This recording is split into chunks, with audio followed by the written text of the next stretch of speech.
നെഞ്ചിൻ്റെ നോവുകൾ എല്ലാം അറിയുവാൻ നീ മാത്രമെൻ ദൈവമേ. എല്ലാം പറഞ്ഞൊന്ന് കരയുവാനുള്ളത് നിൻ സന്നിധി മാത്രമേ. എല്ലാം പറഞ്ഞൊന്ന് കരയുവാനുള്ളത് നിൻ സന്നിധി മാത്രമേ. കർത്താവിന് എനിക്ക് ഏറ്റവും പ്രിയപ്പെട്ടവരെ, 56 സങ്കീർത്തനം അതിൻ്റെ 1 മുതലുള്ള വചനഭാഗങ്ങൾ നമുക്ക് വായിക്കാം. ദൈവമേ, എന്നോട് കൃപയുണ്ടാകണമേ. മനുഷ്യർ എന്നെ വിഴുങ്ങുവാൻ പോകുന്നു. അവർ ഇടവിടാതെ പൊരുതി എന്നെ ഞെരുക്കുന്നു. എൻ്റെ ശത്രുക്കൾ ഇടവിടാതെ എന്നെ വിഴുങ്ങുവാൻ ഭാവിക്കുന്നു. ഗർവത്തോടെ എന്നോട് പൊരുതുന്നവർ അനേകരല്ലോ.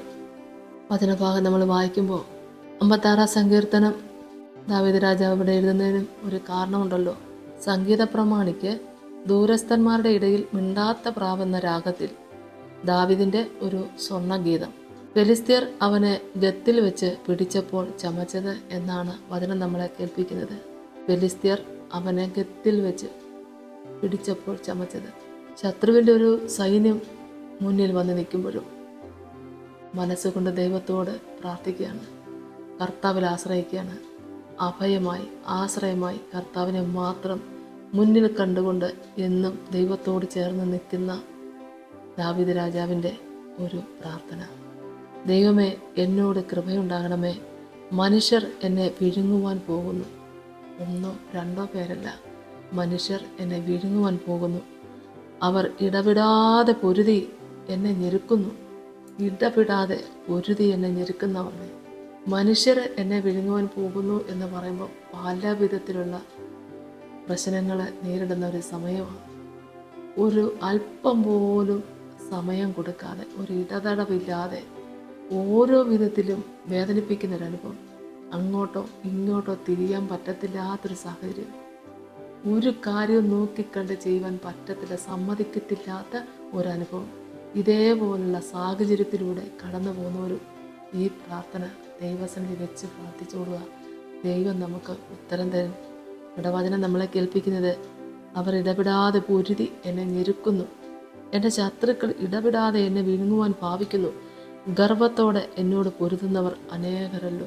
ശത്രുക്കൾ ഇടപെടാതെ എന്നെ വിഴുങ്ങുവാൻ ഭാവിക്കുന്ന വചനം. എന്നെ വിഴുങ്ങുവാൻ ഭാവിക്കുന്നു. ശത്രുക്കൾ 1 2 പേരല്ലല്ലോ, ഏറെ ശത്രുക്കൾ. ഇതിനിടയിലും യഹോവയ്ക്ക് വേണ്ടി തീക്ഷ്ണതയോടെ പ്രവർത്തിക്കണമെങ്കിൽ ദൈവാത്മാവ് കൂടെ ഇല്ലാതെ പറ്റുമോ? ദൈവത്തിന് സ്തോത്രം. ഇതുപോലുള്ള സാഹചര്യങ്ങൾ വരുമ്പോൾ കണ്ടോ, ചുറ്റിലും ശത്രുക്കളായി എനിക്ക് അങ്ങോട്ടോ ഇങ്ങോട്ടോ മാറാനായിട്ട് പറ്റുന്നില്ല.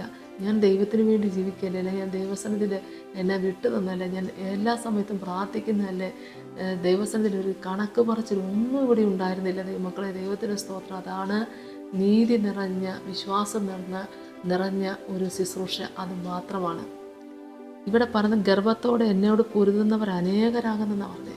ആ ഗർവത്തോടെ എന്നോട് പൊരുതുന്നവർ എനിക്കെതിരായി നിൽക്കാൻ 1 അല്ല, 1000 പേരാ. അനേകരാണ് ഈ ശത്രുവശത്ത് നിൽക്കുന്നത്. ശത്രുവിൻ്റെ വശത്ത് അവർക്കേറെ ആയുധങ്ങളുണ്ടാകും. മതിയല്ലോ, നാവ് കൊണ്ട് മാത്രം മതിയല്ലോ. ആ ഒരു പൊരുത്തലും ഏറ്റവും വലുതല്ലേ ദൈവമക്കളെ. എത്രത്തോളം ഒരു നീതിമാനെതിരായി സംസാരിക്കാൻ പറ്റും, പ്രവർത്തിക്കാൻ പറ്റും. ഇവിടെ ദാവീദ് രാജാവിനെതിരായിട്ട് ഒരു പറ്റം ജനങ്ങളാണ്.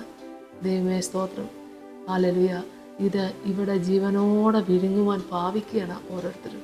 ഇതുപോലെ ശത്രുത കൊണ്ട് ദുഃഖങ്ങളും വേദനകളും അനുഭവിച്ചുകൊണ്ട് ഞെരുക്കത്തിന് ഒന്ന് വീട്ടിൽ നിന്ന് ഇറങ്ങാൻ പോലും പറ്റത്തില്ലാത്ത അവസ്ഥയിൽ, വീട്ടിലും സമാധാനത്തോടെ ഇരിക്കാൻ പറ്റത്തില്ലാത്ത അവസ്ഥയിൽ ശത്രു നിമിത്തം ഇതുപോലെ പീഡ അനുഭവിക്കുന്ന പ്രിയപ്പെട്ട ദൈവമക്കളെ, വിശ്വാസം നഷ്ടപ്പെട്ടു പോകല്ലേ. മടുത്തു പോകാതെ നിങ്ങൾ പ്രാർത്ഥിക്കുക. യേശു കർത്താവ് നമ്മളെ പഠിപ്പിച്ച കാര്യം അതാണ്. മടുത്തു പോകാതെ പ്രാർത്ഥിക്കുക. നമ്മളെ ഏൽപ്പിച്ച ശുശ്രൂഷ നമ്മൾ ചെയ്യുക. കർത്താവ് നമുക്ക് വലിയവനാണ്. കർത്താവ് നമുക്ക് രക്ഷകനാണ്, നമ്മുടെ വീണ്ടെടുപ്പുകാരനാണ്. എൻ്റെ ദൈവമേ സ്തോത്രം. അവൻ അത്ഭുത മന്ത്രി, വീരനാ ദൈവം, നിത്യപിതാവ്, സമാധാനത്തിൻ്റെ പ്രഭു. ഹല്ലേലൂയ. അതിന് തുല്യം നിൽക്കാൻ മറ്റൊന്നുമില്ല, മറ്റാരുമില്ല. ഈ വലിയ പ്രശ്നങ്ങളുടെ നടുവിൽ എങ്ങനെ മുമ്പോട്ട് പോകുമെന്നോർത്തുകൊണ്ട് പതറി നിൽക്കുന്ന പ്രിയപ്പെട്ടവരെ, ഓരോ ദിവസവും കണ്ണുനീര് കൊണ്ട് കട്ടിൽ നനയ്ക്കുന്നവരെ, സഹായിക്കാൻ പലരുടെ മുമ്പിൽ ആശ്രയം ചോദിച്ചിട്ട് ഒരു സഹായം പോലും ലഭിക്കാതെ കൂടെ ഉണ്ടായിരിക്കുന്നവർ കരുതുമെന്ന് കരുതുമ്പോൾ അവരും ശത്രുവിൻ്റെ പക്ഷത്ത് നിൽക്കുന്നൊരനുഭവം.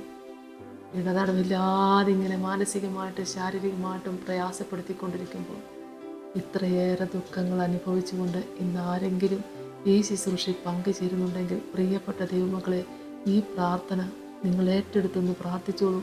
കർത്താവിന് നിങ്ങളെ കൊണ്ട് ആവശ്യമുണ്ട്.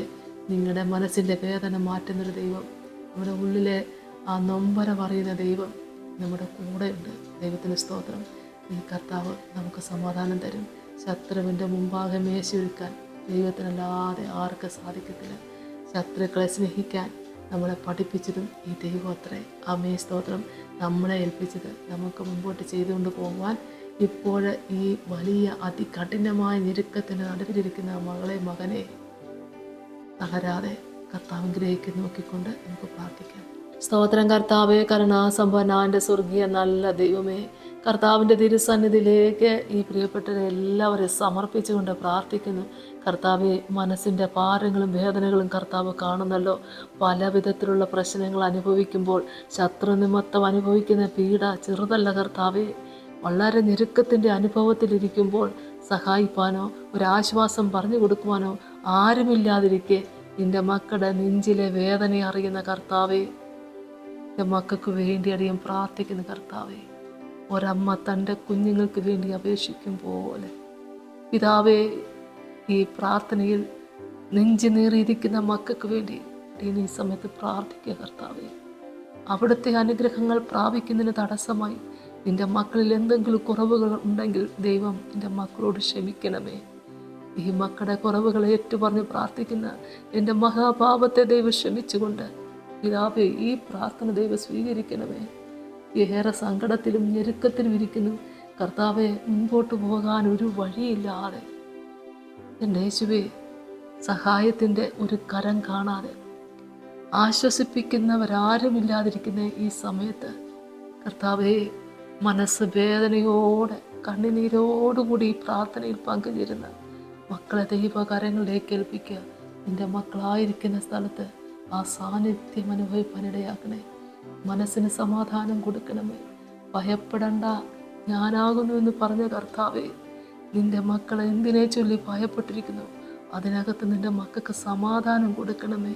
യേശു ക്രിസ്തു ജീവിക്കുന്നു എന്ന് നിൻ്റെ മക്കൾക്കും അനുഭവത്തിലൂടെ സാക്ഷ്യം പറയുവാൻ നന്മയ്ക്കായി ഒരടയാളം കൊടുത്ത് കർത്താവ് അനുഗ്രഹിക്കണേ. പിതാവിൻ്റെയും പുത്രൻ്റെയും പരിശുദ്ധാത്മാവിൻ്റെ നാമത്തിൽ അപേക്ഷിക്കുന്നപ്പാ, കൃപയോടെ കേൾക്കണമേ. ആമേൻ. യേശുവേ സ്തോത്രം.